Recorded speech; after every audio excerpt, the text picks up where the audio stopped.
Halo Merior, kalian lagi ada di Merinfo, History in 4 Minutes. Merior, coba deh kalau gue tanya, siapa orang yang paling jenius di dunia? Pasti kalian akan nyebutin nama-nama kayak Albert Einstein, Nikola Tesla, Thomas Alva Edison, Stephen Hawking, siapa lagi, dan lain-lain lah ya.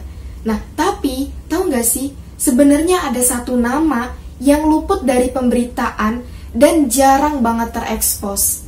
Orang ini tuh jenius banget guys.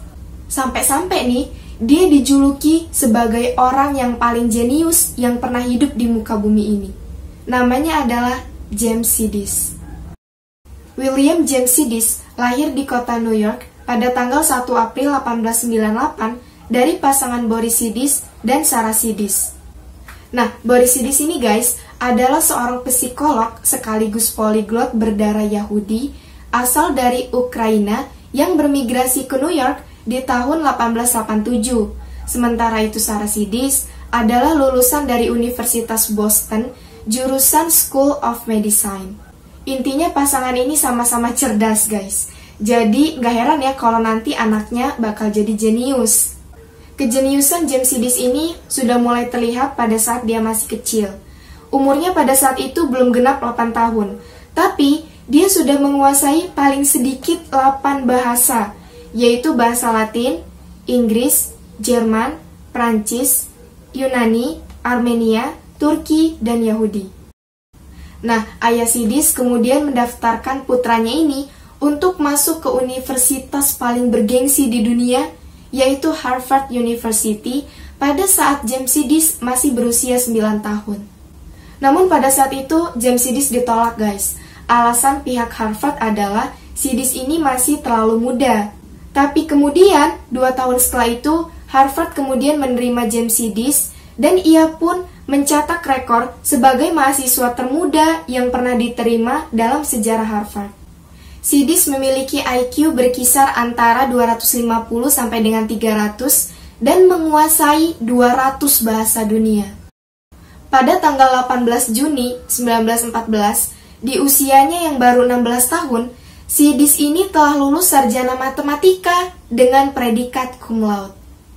Setahun kemudian, ia pun menerima tawaran sebagai asisten dosen dan di saat yang sama, dia juga melanjutkan pendidikannya pada program doktor dan tercatat sebagai mahasiswa hukum di Harvard Law School.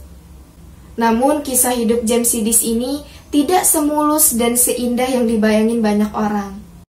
Perkuliahan Sidis rupanya sempat terbengkalai karena ada beberapa mahasiswa dan kakak kelasnya yang tidak menyukainya dan sering mengancamnya.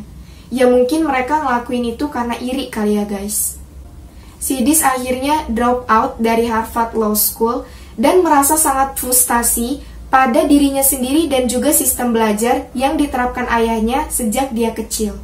Ayah James Sidis menjadikan putranya ini sebagai percobaan model pendidikan baru. Boris bahkan tidak pernah menanyakan apakah James bahagia dengan keputusannya ini. Ia terus-menerus memenuhi ambisi pribadinya dan tidak memperdulikan perasaan dari anaknya guys. Ketidakpuasan dan rasa putus asa kemudian menghantarkan William James Sidis drop out dari kampusnya. Pada tahun 1919, James Sidis ditangkap dalam sebuah demonstrasi besar-besaran sosialis May Day di Boston. James Sidis kemudian ditangkap dan ditahan selama 18 bulan. Tidak memiliki teman ataupun kekasih, serta hubungan keluarga yang buruk, membuat James Sidis mengambil keputusan untuk pergi dan mengasingkan diri.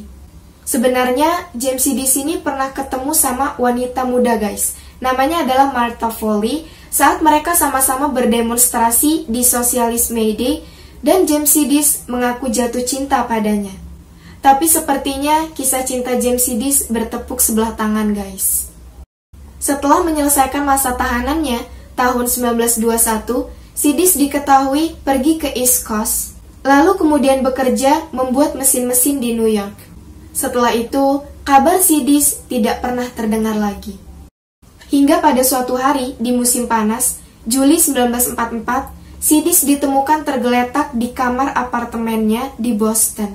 Sidis mengalami pendarahan otak dan tidak tertolong lagi. Di dalam dompetnya kemudian ditemukan sebuah foto wanita yang tidak lain adalah Martha Foley. 17 Juli 1944, manusia jenius itu benar-benar pergi untuk selama-lamanya.